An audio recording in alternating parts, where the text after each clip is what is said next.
I remember when these were brand new. Now 9 out of 10 of them are trash, and this one is a survivor, and it's supercharged. Let's get started.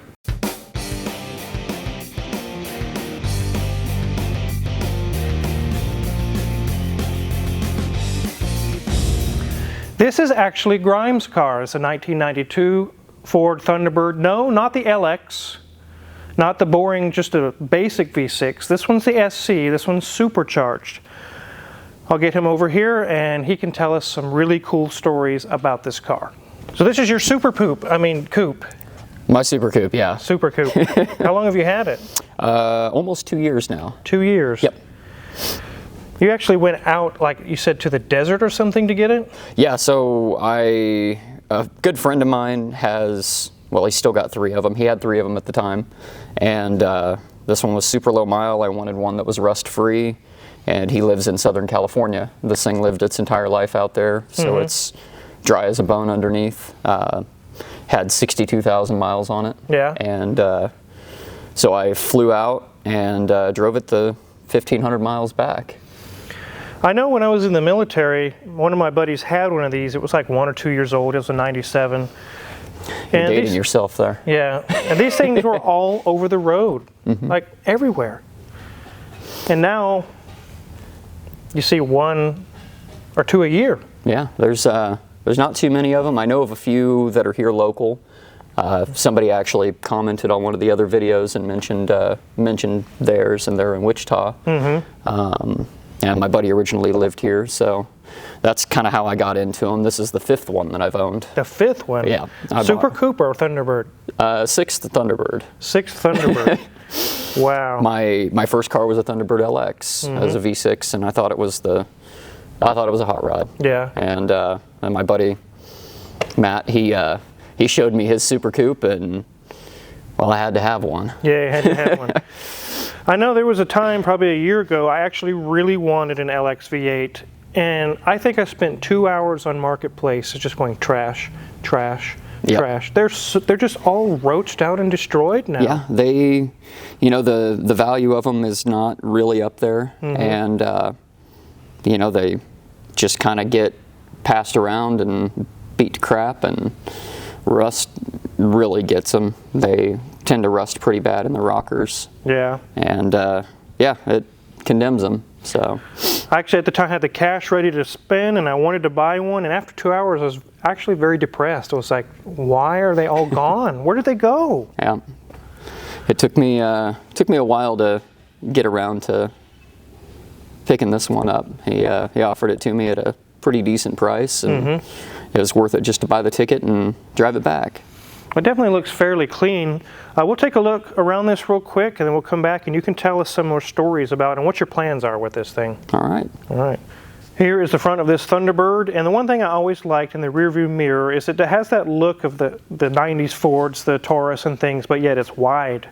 It's much wider. It has a nice, sleek, thin, wide look. And the paint on this one is actually pretty decent. See, it has the 5-spoke wheels. It has some black trim, and also around this side marker there, or cornering lamp, I think that is. One thing I really like about these era Thunderbirds is it's a coupe, and I guess all of them were actually, but I like the fact that it's a coupe. I can get in and out of it easy. It gets a lot more room. They're very, very comfortable to drive in as well.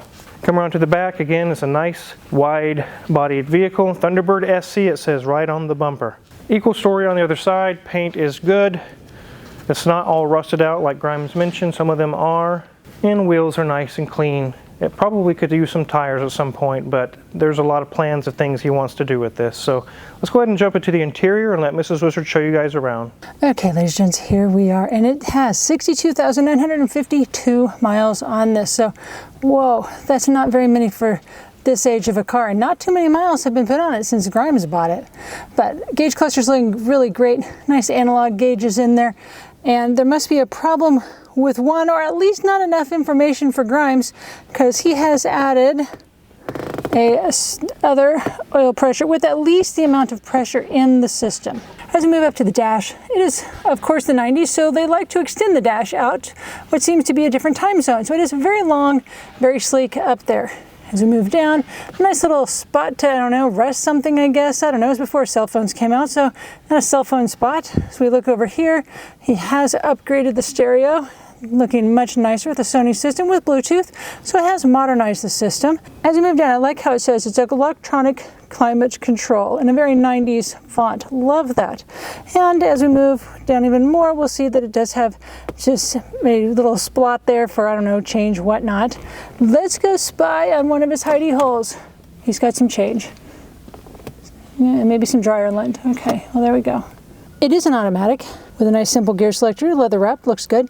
And as we move to the center area by the center console, we see that we have our controls for our fog lamps and for our ride control. And it looks like he's got it in firm mode. As we get to our center console area, let's take a peek in here. Well, he definitely has his collection of cassettes in here. Tom Petty, Three Dog Night, Beastie Boys, CCR, gosh, Iron Maiden, Depeche Mode. He has, and Dwight Yoakam. Just throw some country in there. Looks like a good collection of music, though. These do have the stranglers. Oh, sorry, seatbelts. Yeah, that's what they're, stranglers, seatbelts. Yeah, well, in the 90s, they like to, force you to wear them. And this side is latched, and they actually do work, is what Grimes tells me. So, that can always be a fun way to get your seatbelt on. But door card's looking good. Everything in here is black, a little more black, and some black some more, including even the floor mats down below. In the back seat, more black, of course, because everything is black on black. And we can see a little bit of wear in some of the spots, but nothing terrible. I mean, nothing that can't be fixed with some, reupholstery or just some simple coverings on them. But headliner's in good condition because, well, it's black and it's kind of hard to see, fingerprints on there unless they are bright orange Cheeto fingers. But everything's looking great up there. Even though it's a little crooked because the wheels are slightly turned, it's in really good shape. Where it would have blistering up here, nothing's going on. Looking in good condition. We've got our SC in the center, and we've got some controls for our cruise control as well. So, everything looks really good in here. I'm really curious what it looks like in the engine bay. Let's get that hood popped open. A little bit dusty under there. That supercharger looks familiar. Yeah, it's actually it's an Eaton M90, same as the one that's on the 3800 supercharged on the GMs. They're just a different style case, and these are intercooled versus those that they just go straight into the intake. Is this radiator some aftermarket one, or? Yeah, so this is a Griffin aluminum radiator. Okay. And it's a little bit thicker, a little bit more capacity. Looks like you got a cold air intake, and this. Not a whole lot of mods under here, just some minor things. Yeah, so the only things that I've done to it, so when my buddy sold it to me, he needed the stock airbox because California emissions, and he had this sitting around, so I went ahead and grabbed it. This is actually a piece from Super Coupe Performance, and they're about the only name in the game these days, and Super Coupe's unlimited. The blower is actually off of a 95. They have a larger inlet port. And they're underdriven from the factory. So if you use the early style pulley with the late model blower, you get about 3% overdrive. Yeah, outside of that, completely bone stock. I've done, a bit of maintenance to it. Water pump, plugs, wires, belts, just little stuff that, the desert kind of took on. So what kind of horsepower and torque do these put out stock? So these are crank rated at 215 and 320 foot-pounds. Wow, so a lot of torque. Yeah, peak torque's right around 2,500 RPM, so they make it way down low. With the 95 blower, it's probably another 5 to 10. And, eventually I'll probably overdrive it a little bit more and go with bigger injectors and things like that. So it's a good old Ford 3.8, but a lot of goodies on it. Yep, and the 3.8 kind of got a bad rap for head gasket failures. These were not excluded from that because you're, adding boost to an already fragile engine. Yeah. And that's how a lot of these in the early, years ended up in the junkyard. They'd blow head gaskets and people would just ditch them. I think I had a head gasket done in my first car, and it cost $1,400, I Wow. think. And this was in, 06, 07. 06, 07, yeah. Yeah. So other than what we see under the engine bay, what are some of the differences on the Super Coupe? They do have the ground effects, I think, like you pointed out. Yeah. They also got 16-inch wheels. The chrome ones are actually pretty rare. Some of them were painted, some of them were the special edition. The anniversary was black and silver. But they got the ground effects package with the rear bumper. They got special seats with the side bolsters. Of course, the supercharged engine. These also had automatic ride control, so they had electronically adjustable suspension. Unfortunately, those are no longer available, so it's been deleted. Doesn't ride near as good as one would. And then they did an interesting thing with the ABS unit because while it's under boost, it's not making vacuum. So a standard vacuum booster wouldn't work, and instead of going with a hydro boost, they used a self-contained unit, the Tevis. And some Buicks, Volvo, Jaguar, Saabs, they all use the same one. So they've got an integrated pump, they've got an accumulator, all of that for the ABS. And those were, as these things aged, that became pretty problematic as well. I could see that. Yep. All right, well, I guess what we have left to do is get it in the air and take a look underneath, and then we'll talk about what your plans for the future is with this thing. Don't be too hard on it. It leaks a little bit. Okay. A lot of it. We'll try not to.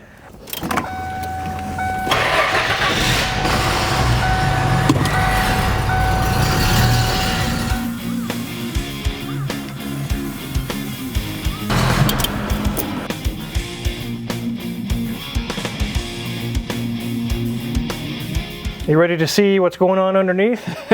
Unfortunately, I already know, but let's see what you think.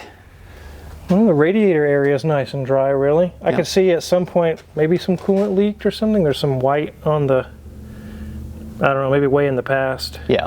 Looks like your oil filter cooler there is leaking. It is, yeah. Yeah. Yeah, those are just an O-ring. It's a little sandwich in there. And it looks like it's kind of dripping from there. It's going all over to here. Yep. Power steering is leaking a little bit. Yeah. And transmission cooler lines too. They probably got 60% remaining or so. Sway bar link amazingly is not loose, but the boots are cracked. But you've got, I mean, this is all stuff you're going to be doing in the future. This is all. Yep. A lot of this I've got parts for, but yeah. Haven't, Boots good there. Let's go check this side. Same story on the brakes. That's a little loose. Boot is good there. Front shocks are not leaking. Nothing loose there. We come to the oil pan. I think that's all coming from the leaks we just talked about. It's kind of just blowing back here. So that's what all the wetness is there. Here's our transmission. It looks to be not leaking anything. Yep. These were the Ford AOD. And the AODs, later ones had the 407EW. 94, 95 had those. Yeah. Comes back to a little resonator, 2 and 2, 1 in the resonator, and then 1 out the back. U-joint is good. I don't see a whole lot of rust like you were mentioning. It's nice and dry under here. Yep. As far as rust concerned.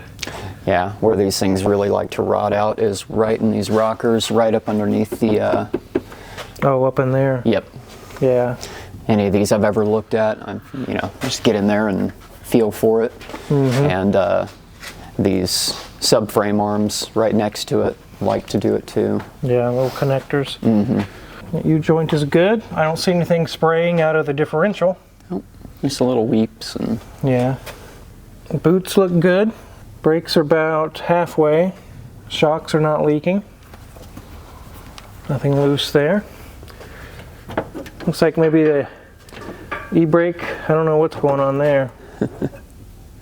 Maybe need some work there. Boots are good over here. Brakes are the same story. Shock is good. Nothing loose. It goes back into dual exhaust though, right here. Really, it's not that bad. Nope. Not too terrible. No. I mean, obviously, some of the desert climate that it was in had an effect on, bushings and boots and things like that. But outside of that, I was just grateful to have one with no rust, Right. because I've dealt with it before on these, and it kind of kills it. It kills it, yeah. And they're so much easier to work on when they're dry. I would think to find another one this clean again, you would have to search through 50 of them. Yeah, and you definitely have to go to southern states or, you know, way out west, something like that, to find one that's not been on salty roads or any of that. Well, let's get this thing on the ground. So I really like this car. I still would like to have an LX Thunderbird V8. The Super Coupe is cool, but I would like a V8 one. But this one is really, really nice. Just looking at it, it's like it's bringing it back. It's like, oh, I want another one of these. It's so cool. What's great about the LX, you know, the V8 is same engine mounts, same bell housing pattern as the Coyote. Right. So they're nearly a, you know, one-to-one swap on those, and you get a considerable amount of power. There's a bunch of guys on SCCOA, Super Coupe Club of America, and TCCOA, and they've done that swap in these, and makes for a good car. I specifically like this body style. Early 90s, really, really cool. So what is your idea as far as plans for the future? What do you got with this car? Well, first thing, the ABS unit that I mentioned, the accumulator is bad. I've got another one needs to be replaced. A couple other suspension things. I'm sure you noticed the outside of the tires was bald. Yeah. I had to do steering rack bushings on it, and it was causing a lot of tow. But it needs control arms, needs those sway bar end links. You know, the oil pan, the oil cooler, transmission, you know, needs to all be resealed. So it'll probably be a, you know, all in one shot kind of deal. Yeah. But yeah, other than that, clean it up. I've got some lowering springs for it.